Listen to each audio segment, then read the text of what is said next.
नमस्कार, स्वागत आहे आपलं स्वादिष्ट खमंग किचनमध्ये। आज आपण बनवणार आहोत टेस्टी सँडविच। चला तर आता आपण चालू करूयात। आता आपण हे ब्रेडचे स्लाइस 2 घेतलेले आहेत। आता आपण ह्याला पहिल्यांदा बटर लावून घेऊया। बटर फ्रीजमधून थोडा वेळ बाहेर काढून ठेवायचं आहे, म्हणजे ते थोडंसं मेल्ट होतं, नाहीतर ते लावायला येत नाही। असं आपण दोन्ही स्लाइस ना एकाच बाजूनी लावायचं आहे। असं व्यवस्थित लावून घेतलं की आता आपण ह्याला ही ग्रीन चटणी लावणार आहोत, पुदिन्याची आहे ती। ह्याची लिंक मी तुम्हाला डिस्क्रिप्शन बॉक्समध्ये दिलेली आहे, ती बघू शकता तुम्ही। ज्या बाजूने बटर लावलंय त्याच्यावरच ही लावायची आहे वरती।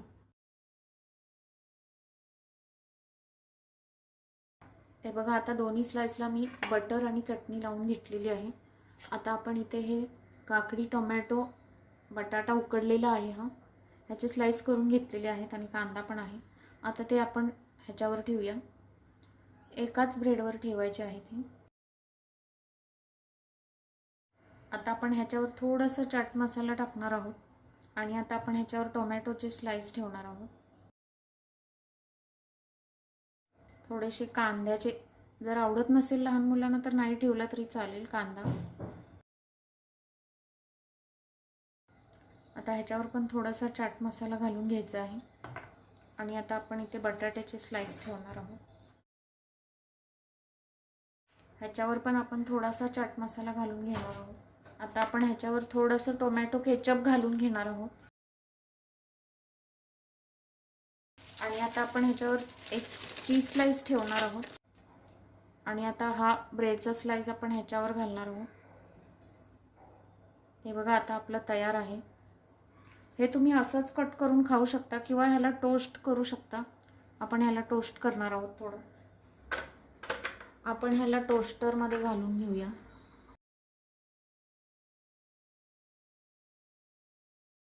आता आपलं हे झालेलं आहे, बघूया।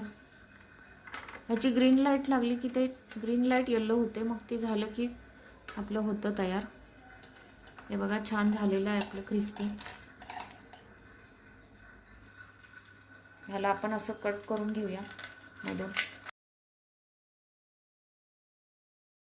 हे बघा किती छान दिसतं आहे। हे बघा, हे टोस्ट केलेलं आहे आणि हे आपण असंच ठेवलेलं आहे। ह्या टोस्ट सँडविचमध्ये तुम्ही बटाट्याची भाजी वगैरे पण घालू शकता, पण मी काही घातले नाही आहे, असंच टोस्ट केलेलं आहे। असंच छान लागतं। आणि आता हे विदाउट टोस्टवालं आहे।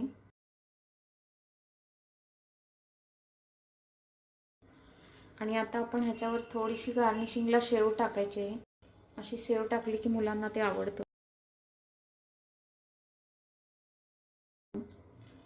हे बघा, सँडविच आपलं तयार आहे। जर तुम्हाला ही रेसिपी आवडली असेल तर व्हिडिओला लाईक करा, शेअर करा आणि माझ्या चॅनलला सबस्क्राईब करून बेल बटन दाबायला विसरू नका।